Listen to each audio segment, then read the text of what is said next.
warm welcome. You're watching Global Lens on News9 Live with me, Neha Khanna, and our big focus on the show today is the Trump indictment that is making global headlines. The United States of America is on the cusp of an unprecedented event. It is history in the making, but for all the wrong reasons.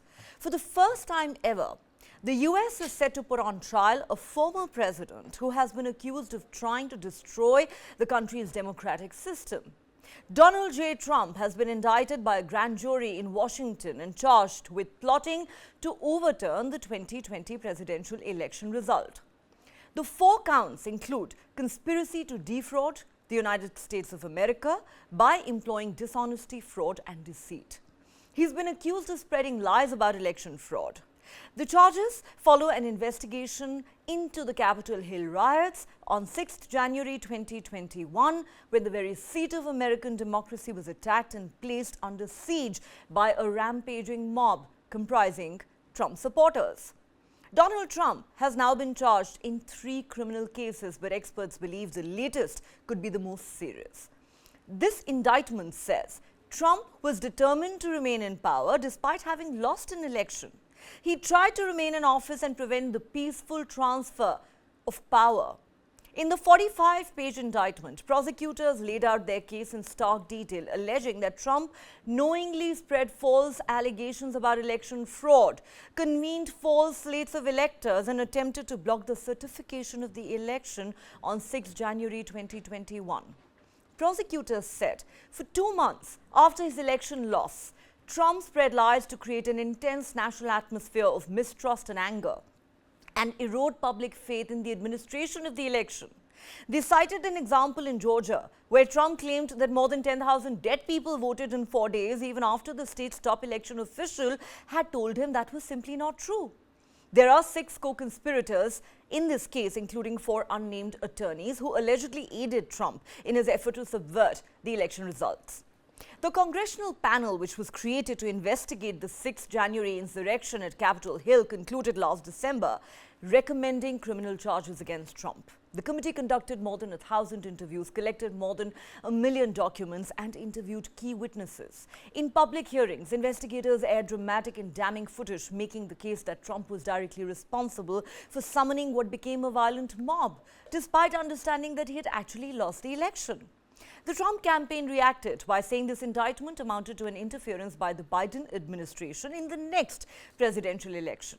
They went on to say, and I quote, "The lawlessness of these persecutions of President Trump and his supporters is reminiscent of Nazi Germany in the 1930s and other authoritarian dictatorial regimes." Meanwhile, the man leading the inquiry, Special Counsel Jack Smith, is pledging to seek a speedy trial. But Trump is looking at a packed and complicated calendar for 2024. The former president's trial in New York on criminal charges over hush money payments to porn star Stormy Daniels will begin in March next year. His criminal trial in Florida for retaining national security documents at his Mar-a-Lago property and obstructing the Justice Department's efforts to retrieve them will take place in May next year. And don't forget, the Iowa caucuses that open the Republican race for the 2024 presidential nomination are slated to take place in January. And here's what is significant. Trump's indictments will not bar him from seeking re-election as the President of the United States. While some argue it would be highly unusual for a thrice-indicted candidate to win the Republican presidential nomination, consider this. Trump is still the favorite to be the Republican candidate in the 2024 presidential race. Polls show he's closely matched with President Biden in a hypothetical rematch. The Republicans have portrayed Trump's indictment as partisan in a witch hunt, clearly reflecting the former president's strong grip on his party. And remember, its base voters have reacted to his previous indictments by redoubling their support and boosting his fundraising. And given the amount of time it could all take, some have pointed out that there is a possibility that Trump could already have been elected president by the time this trial starts. So just what is in store for Trump and America? What does this indictment mean for the 2024 presidential race and for Trump and Republican Party's prospects? Could Trump's trial trigger a constitutional crisis in the US if Trump were to still contest the 2024 election as the official Republican Party nominee and win another term to the White House? Or could Trump in fact go to jail? Also, has this case laid bare not just the deep political and social fissures that exist in today's America, but also perhaps showcased how democracies remain a fragile and tricky business almost everywhere around the globe, including in the world's oldest democracy, which often takes the high moral ground and preaches democratic values and ideals to the rest of the world. Let's now go across to our guests to understand what this indictment really means for the United States, for the next presidential election in that country, and for Trump himself. We're joined at this point by Ambassador Anil Trigunyad, former diplomat. We'll also be joined in a moment by Pramit Pal Chaudhary, foreign affairs analyst. All right, Ambassador Trigunyad, let me start with you. As I said at the start of the show, Trump's indictment is unprecedented in American history. The country is making history, but for all the wrong reasons. How do you think this indictment is likely to pan out? Do you believe that there is actually a good chance that Trump could end up going to jail? Or, as many others have argued, that since technically there is nothing to actually stop him from contesting the 2024 presidential election, this could very well even strengthen his support base. Given the kind of reactions that have already come in from the Republicans, he is clearly still seen as the face of the Republican Party to take on President Biden in 2024. Yeah, you are absolutely right. In fact, anything that goes against today makes the Republicans and his, deadbeat supporters more stronger in the process. And he continues to gain and play to the gallery. He is calling it as an election interference by crooked Biden and all those kind of statements he's making. He's hardly repentant on what he has done. He has really undermined the democracy in the country, as we have seen on January 6th. And first time in the history, as you rightly mentioned, of the United States, the transition of power was in doubt. And he, till the last minute, until today, has not accepted those results. He was virtually forced to leave the White House. So I think that in that sense, he continues to maintain that he was right, probably illusional. But at the same time, I think that his difficulties are increasing, no doubt. At the same time, his base is becoming far more stronger. People's resolve, those who are his supporters, to fight for him is increasing, and he's playing to the gallery in that sense. But as most of the people are saying that whatever charges have been levied on him at the moment apparently do not disqualify him from contesting the elections. And it is a race to the 15 months, whether the charges will be proved and he will be sentenced or not, or whatever happens to him, or the elections will be held earlier. And if he wins the elections, he might find a way out for himself, or may even pardon himself for this, for these crimes or whatever is there. So that situation could create, as you rightly mentioned, also is a constitutional crisis in the country. So what we are seeing as very difficult times for the U.S. democracy, which has been questioned, is under question for quite some time now. And of course, they want to be the paragon of virtue as far as democracy is concerned and for outside the world. But this time they are in the dock themselves. And I think that Trump, to a great extent, has been responsible for this kind of a situation. Absolutely. American democracy itself seems to be in the dock, and I certainly want to dwell on that. Ambassador Manju Seth, former diplomat, also joining us at this point. Welcome to the show, Ambassador. You know, it is being said, and rightly so, that this is the first time in American history that a president has been indicted and formally charged with brazenly and systematically destroying the very bedrock of American democracy, something that, of course, America holds very dear. But how do you see this panning out? As I put this question to Ambassador Trigunyad, there are those who, of course, are wondering whether we could see Trump going to jail. And then there are others who say that, look, there is technically nothing barring him from contesting the next election.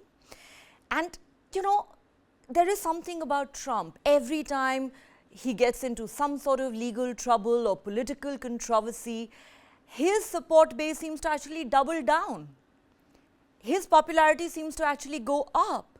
How do you think the Republican Party is viewing this indictment? Are they likely to be worried? Uh, or do you think this could actually very well work to Trump's advantage, given the kind of support base that he has?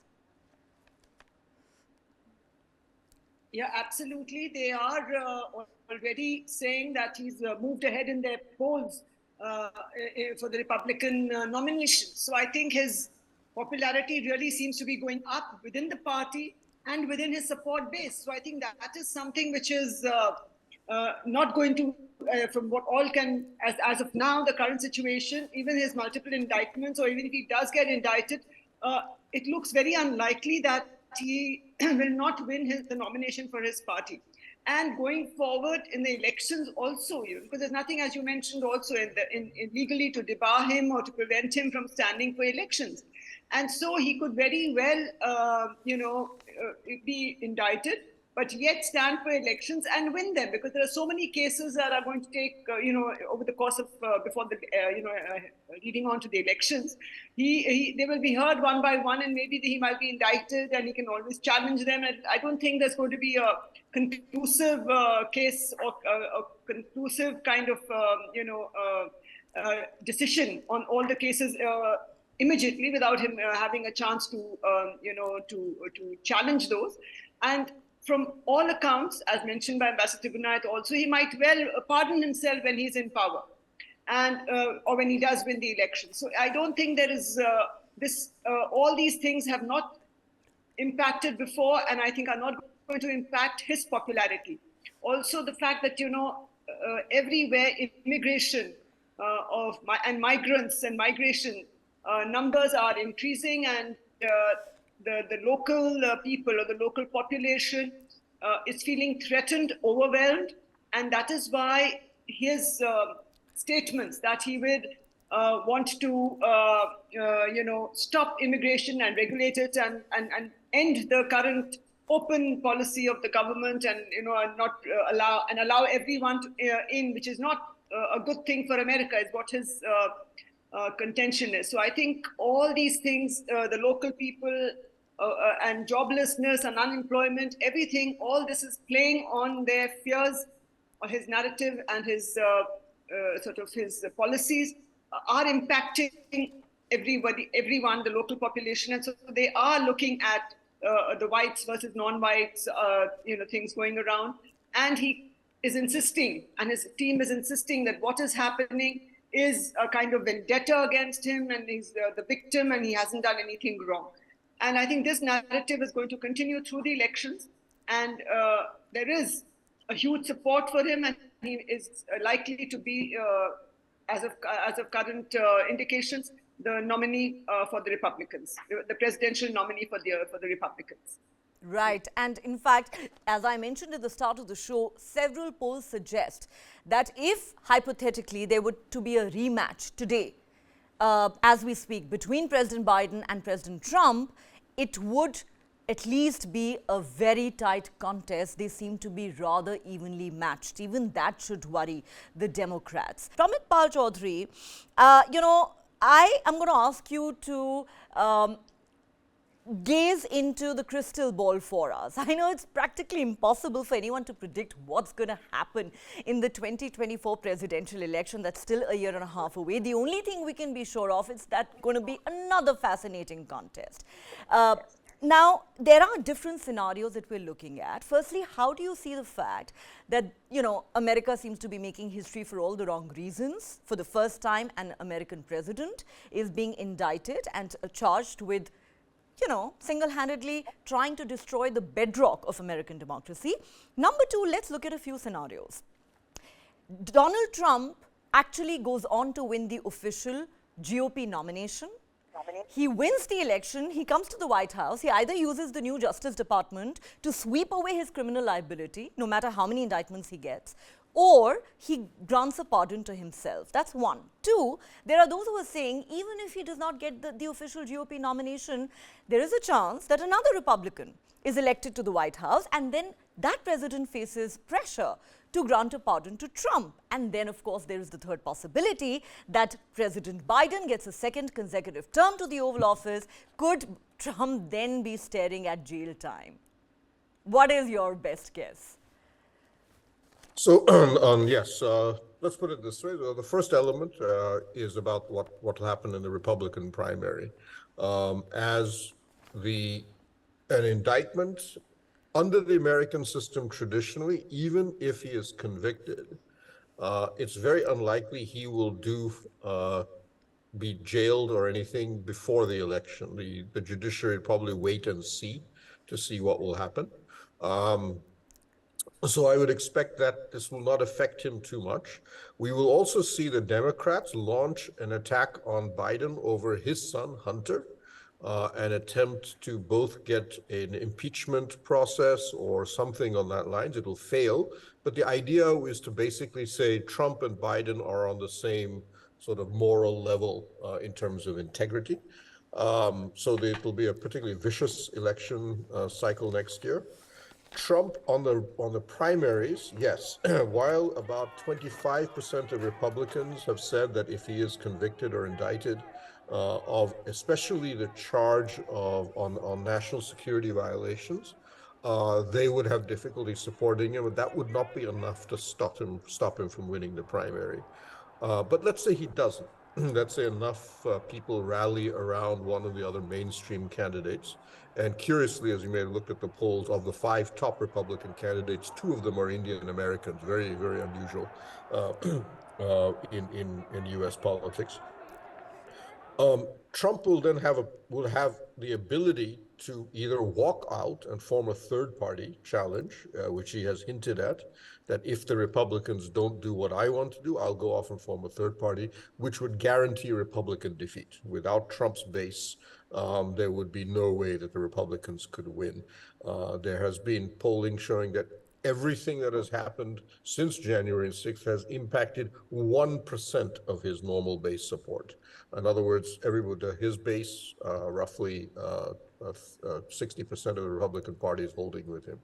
So if he walks out, forms a third party, that's the end of the Republican Party in the next election. Most likely he wins, or he forms an agreement with a potential Republican candidate. You come to power, you pardon me, other than I'll throw my support behind you. So one way or another, Trump will dominate or control or be the Republican candidate in next year.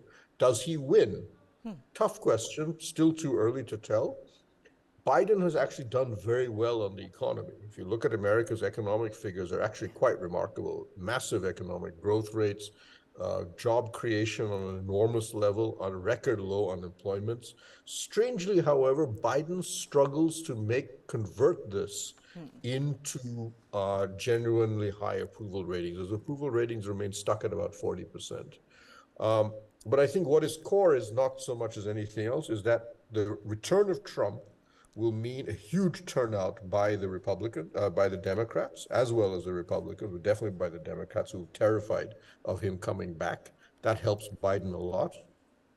And in the last election, what helped Biden was that conservative males in small towns in the American Midwest, for states like Michigan, and especially the northern states, Michigan, Minnesota, Wisconsin, voted against him.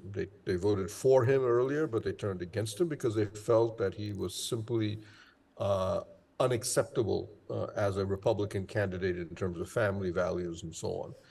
He has not won that group back yet. And my sense would be that that middle vote would go with Biden.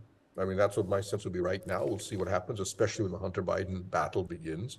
And in that case, the Republicans would probably lose.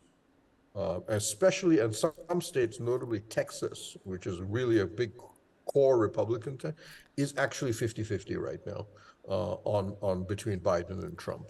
So we will start to see, and women vote will be another factor. The abortion issue has caused a lot of traditionally conservative suburban women to be unhappy, very unhappy with the Republican Party. But curiously, Trump himself does not have a problem with abortion, and we're curious to see whether he tacks back to the center on certain issues like that. But right now, I would say yes, Trump either will win or control the Republican candidacy. But against a Biden in its present state of affairs and the weakness that we see with a lot of the centrist votes and their dislike for Trump, especially conservative centrists, it goes back to Biden. Okay, very interesting. We'll really have to wait and see how 2024 pans out for Trump. He has a packed calendar. In March, he's going to face trial in one of the other cases, the Stormy Daniels case. And in May, he faces trial in yet another case, the Mar-a-Lago Estate official documents case.